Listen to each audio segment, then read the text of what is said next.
የደብረ ብስራት አቡነ ዜና ማርቆስ ገዳም በሰሜን ሸዋ ሀገረ ስብከት በሞረትና ጅሩ ስር የሚገኝ ጥንታዊና ታሪካዊ ገዳም ነው። ወደ ገዳሙ ለመሄድ ከአዲስ አበባ በደነባ እነዋሪ 185 ኪሎ ሜትር በመኪና ተጉዘው የአካባቢው መልክዓ ምድር በተራራ የተከበበ በመሆኑ ወደ ገዳሙ ለመድረስ ከነዋሪ ከተማ በእግር የ2 ሰዓት ጉዞ በኋላ የደብረ ብስራት አቡነ ዜና ማርቆስ ገዳምን ያገኙታል። ገዳሙ የተገደመው በ13ኛው መቶ ክፍለ ዘመን ሲሆን ገዳሙን የገደሙት አባታችን አቡነ ዜና ማርቆስ ናቸው። አባታችን አቡነ ዜና ማርቆስ የተወለዱት በቡልጋ አውራጃ ጽላልሽ ምድር ሲሆን የአባታቸው ስም ቀሲስ ዮሐንስ፣ የእናታቸው ስም ማርያም ዘመዳ ይባላል። ጽላልሽ የምትባል ቡልጋ ወረዳ ላይ ጠቅላላ ትውልዳቸው ሁሉ ቅዱሳን ነው። እነ አቡነ ቀውስጦስ ጻድቁ፣ እነ ይኩኖ አምላክ፣ እነ ሳሙኤል ዘወገግ፣ እነ አቡነ ቀሲስ እንድርያስ፣ እነኚህ የመሳሰሉ ሁሉ እነ አቡነ ጸጋ ዘአብ፣ እነ እግዚአብሔር እነ ትቤጽዮን፣ ይሄ ሁሉ ቤተሰብ ነው። አባታችን አቡነ ዜና ማርቆስ በተወለዱ በ3ኛው ቀን የአባታችን የአቡነ ተክለ ሃይማኖት አባት ጸጋ ዘአብ ከውጭ ቆመው በአቡነ ዜና ማርቆስ እናት ማርያም ዘመዳ በቆሙት በኩል ባለ መስኮት ብርሃናዊ መላእክት ሲወጡና ሲገቡ መላእክቶቹም በክንፋቸው ሕፃኑን ሲጋርዱት ቢመለከቱ ለአቡነ ዜና ማርቆስ አባት ለቀሲስ ዮሐንስ ወንድሜ ሆይ እኔ ያየሁትን አታይምን? ዳዊት በመዝሙሩ እግዚአብሔር በቅዱሳኖቹ ላይ አድሮ የሚሠራው ሥራ ድንቅ ነው እንዳለ በዚህ ሕፃን ላይ ታላቅ ኃይል ይሠራል አሏቸው። የአቡነ ዜና ማርቆስ አባት ቀሲስ ዮሐንስና የአባታችን የአቡነ ተክለ ሃይማኖት አባት ጸጋ ዘአብ ወንድማማቾች ሲሆኑ አባታቸውም ዘካርያስ ይባላል። አቡነ ዜና ማርቆስም በተወለዱ በ3ኛይቱ ቀን ከእናታቸው እቅፍ ወርደው በአካል 3 ሲሆን አንድ አምላክ ለሆነ ለአብ ለወልድ ለመንፈስ ቅዱስ እሰግዳለሁ እያሉ 3 ጊዜ ቢሰግዱ ጸጋ ዘአብ ይህንን ድርጊት ቢመለከቱ የእግዚአብሔርን ሥራ እያደነቁ ተመለሱ። አባታችን አቡነ ዜና ማርቆስ በተወለዱ በ8ኛው ቀን እናታቸው ሊያስገርዟቸው ብለው ገራዥ አስጠርተው ቢያስገርዟቸው በተቈረጠው ሥጋ ላይ ምንም ደም አልወጣም ነበር፣ የቆሰልም ምልክት አልተገኘም ነበረ። በዚህን ጊዜ መላጩ ቀልጦ እንደ ውሃ ወደ ምድር ፈሰሰ። ገራዡም ደንግጦ ከተአምራቱ ኃይል የተነሣ እያዘነ ወደ ቤቱ ለመሄድ ሲነሣ አቡነ ዜና ማርቆስ አባቴ ሆይ ውሃ ስለሆነው ምላጭ አትዘን፣ እነሆ እንደ ቀድሞው ይሆናል ባሉት ጊዜ ምላጩ እንደ ቀድሞ ሆነለት። ደስም ብሎት ወደ ቤቱ ተመለሰ። አባታችን ዜና ማርቆስ እስከ 9 ሰዓት የእናቱን ጡት ሳይጠባ የረቡንና የዓርብን ጾም ይጾሙ ነበረ። የአቡነ ዜና ማርቆስ 40 ቀን ሲሞላቸው እናትና አባታቸው በሰማዕቱ ቅዱስ ጊዮርጊስ ስም ወደ ተሠራው ቤተ ክርስቲያን ሊያስጠምቋቸው ወሰዷቸው።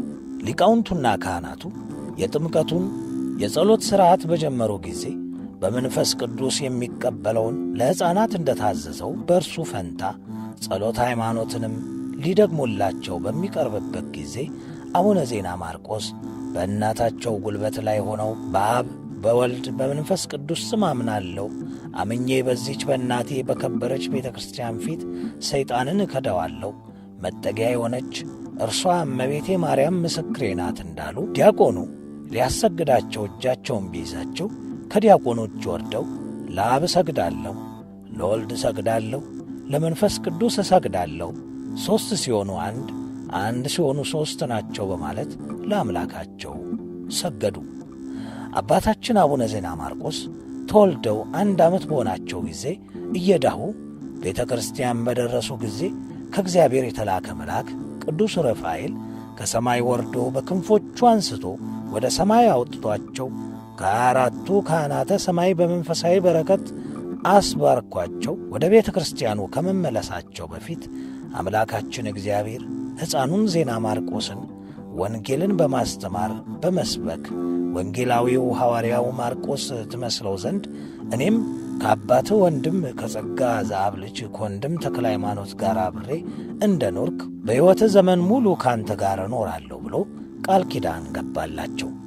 ከዚያም ብዙ ገቢረ ተአምራትን ያደርጉ ነበር።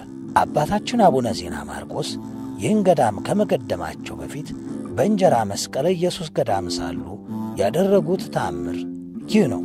እያጠመቁ እያስተማሩ መጥተው እዚህ እንጀራ የሚባል ዋሻ እዚያ ውስጥ ገብተው ሲጸልዩ በላው ግብር የሚገብሩበት ልጆቻቸውን የሚገብሩበት ለዘንዶ የሚገብሩበት አገር ኖረዋል። ያ ቦታ እዚያ ላይ አውጥተው ያችን ለግብር የታሰረች ልጅ አናቱ ላይ አስረዋታል። እዚያ ዛፍ ወርካው ላይ እሳቸው እዚያ ሲጸልዩ ዛፉ ስር ሆነው ሲጸልዩ አላዩም። ያንን በኋላ ድምፅ ሲሰሙ እዚያ ምንድን ነሽ አንቺ ሲሏ ጊዜ ለዘንዶ ግብር የተቀመጥኩት አስረውኝ ሄድኩ ብላ እዚያ ስትላቸው እንዴት አድርጎ ለዘንዶ ግብር ይሰጡሻል እንዴት ብለው እዚያ ሲጸልዩ ወሂዱ መጣላቸው ወሂዱ ትላቸዋለች በሩቁ።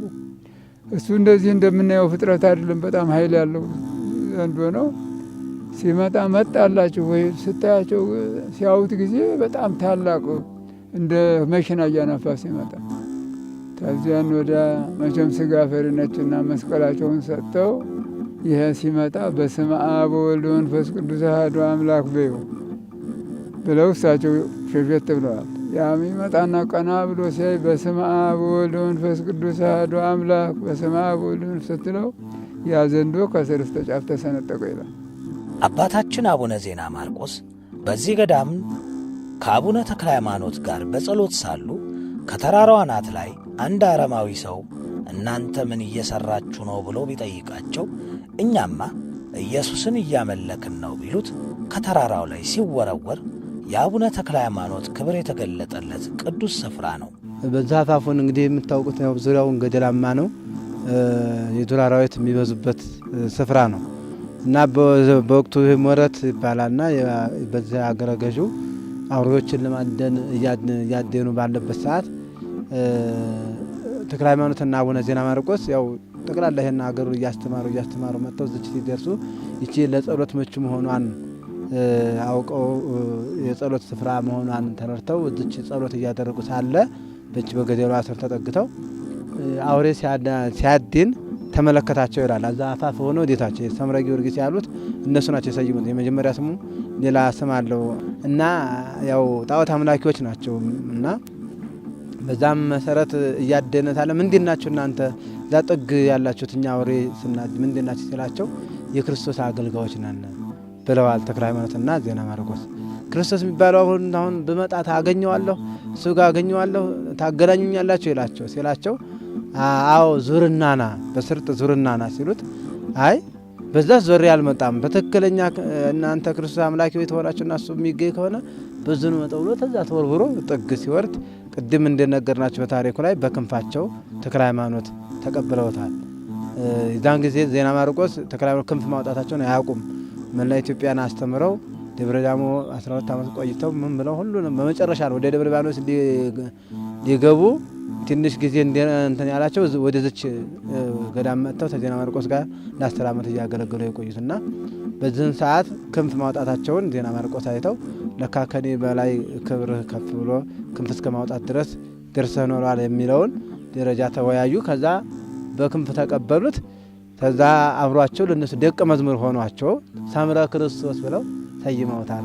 ንጉሥ ድል አሰግድ አባታችን ዜና ማርቆስን አቡነ ተክለ ሃይማኖትን እንዲሁም የቀድሞው አረማዊው በኋላ የአባታችን ደቀ መዝሙር የሆነው ሰምረ ክርስቶስን ሊገድል እስከ ሰራዊቱ ቢመጣ ይህ ተራራ እንደ በር ተከፍቶላቸው ከንጉሥ ያመለጡበት ቦታ ነው።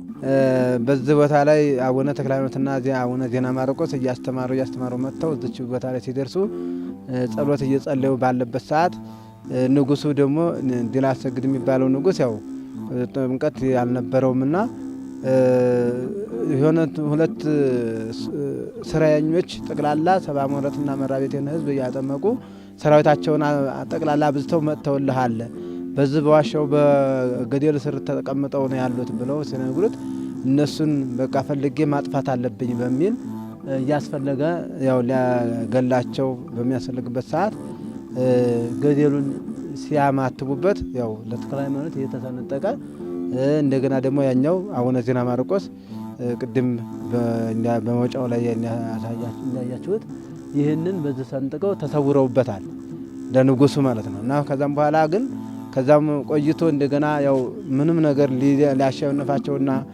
ሊቋቋማቸው ባለመቻሉ እንደገና በብዙ ጊዜ በተለያየ ሰራዊቱንም ሁሉ መሬት ተከፍታ ተዋጣችበት በኋላ ብቻውን ሲቀር እንደገና አምኖ ያው አጥምቀውት አቡነ ዜና ማርቆስ ተጠምቆ ያው የነሱ ወዳጅ ሆኗል። በዚህ ዋሻ ውስጥ ሌላ አስገራሚ ተአምርም አለ። ገደሉ እንኳ የተሰነጠቀው ታሪክ አሁን በእኔ እድሜ ጠመንጃ ሲይዝ አይቻለሁ። ጠመንጃውን ሰውየው አውሶታል። ሰው ያውሰውና ያ በድብቅ ሰው ይገላል። አልነገረውም ለሰውየው፣ ጠመንጃውን መልሶ ሰጥቶታል። አሁን በኋላ ገሌን እኮ እኔ ነኝ የገደልኩት ብሎታል። ወሬ ያ ሰውዬ በጨለማ ነው የተገደለው፣ አልታወቀም ማንም እንደገደለ። አሁን አጣቢኝ ሲገባ ሰውየውን ለቆ ጠመንጃውን ያዘበት። ምንድን ነው ቢባል ለሰው ነበር ጠመንጃው በጠመንጃው ሰው ገለበት ነው ብሎ ይህን አሁን እኔ አይቷል። ይሄ ምን ይላል? አቡነ ተክለ ሃይማኖት በዚህ ገዳም ያላቸውን ቆይታ ጨርሰው ወደ ደብረ ሊባኖስ ለመሄድ ጉዞ ሲጀምሩ እነዚህ ዛፎችና ቋጥኞች እሳቸውን ተከትለው መንገድ ሲጀምሩ አባታችን አቡነ ተክለ ሃይማኖት እናንተ የወንድሜ የአቡነ ዜና ማርቆስ የግርማ ልብስ ናችሁና ባላችሁበት ጽኑ በማለታቸው ባሉበት ጸንተው ዛሬም ድረስ ለምስክርነት አቅጣጫቸውን ወደ ደብረ ሊባኖስ አድርገው ይታያሉ። አባታችን አቡነ ዜና ማርቆስ ለአምላካችን እግዚአብሔር ቦታውን እንደ መሶብ አስባርከው ብዙ ቃል ኪዳን የተቀበሉበት ቅዱስ ስፍራ ነው። መጥቶ እቺ ቦታዋን የረገጠ እምርልሃለሁ፣ የጠበሎ ፍንጣቂ ነካውን እምርልሃለሁ። አንድ ረሃቤት የሚባል እዚህ ማዶ አንድ ሰው ነበር ይላሉ። ጊዜው ይህን ነገር የዚያ የረገጠ ይጸድቃል፣ ኃጢአቱ ይደመሰስለታል ሲሉ ይሰማል። ግን መምጣት አልቻለም ነበር ይላሉ። አንድ ሰው ተጎረቤቱ እየመጣ እዚህ እየሳመ ይሄዳል። መሬቱንም ዘግኖ ታፈሩ እምነቱንም ይዞ ይሄድ ነበር። ይወስድና ደጁ በራፉ ላይ ሰቅሎ እየታገባው እንግዲህ በሩ ላይ አድርጎ እዚያ እንትን ሲል ያ ሰውዬ እዚያ የማይመጣው ሰውዬ በውድማ ጊዜ አህያ መጫኛ ሊለምን ይመጣል። እዚያ ሰውዬ ቤት ያቺ ግድግዳው ላይ ወድቆ መሬት አግኝቶ ኖሮ ረግጦታል። አላየም እሱ እጠቀማለሁ ብሎ አለ። በኋላ ያ ሰውዬ ምንም በጎ ስራ የለውም። ያ ገበሬ እንዲያው ምኞት ብቻ ነው፣ በጎ ስራ የለውም። አሁን ሄዶ ያቺ ጊዜ እረፍት አይቀር በጊዜው ሞተና ሲያበቃ ስራ አንድም ስራ ጠፋበት ውሰደው ወደ እንትን ይባል። አባታችን ቀርበው ከጌታ ጋር ተነጋግረውለታል። ምን ነው መሬትህን የረገጠ እምርልሃለሁ ብለኝ አሉት። መቼ ደረሰ? ቦታ ደረሰ። መቼ ደረሰ ብሎት እግሩ ይታይ ተባለ። እግሩን ቢያውዝ ዜና ማርቆስ ስላለ የረገጠበት በዚህ ዳነ ይላል ሰው። ይሄ ሁሉ ታሪክ አለው እና እዚህ ቦታ ፍሯን መጥቶ መርገጥ መሳተፍ ሲሆን እግዚአብሔር ያደለው ስጋውን ደግሞ መቀበል ገድሉን መስማት። አባታችን 140 ዘመን ሲጸልዩ የኖሩት ለእኛ መድኃኒት ነው። ይችን እንዳታመልጠን ለህዝቡ ያስተማራችሁ ህዝቡ እንዲጠቀምበት አድርጉ።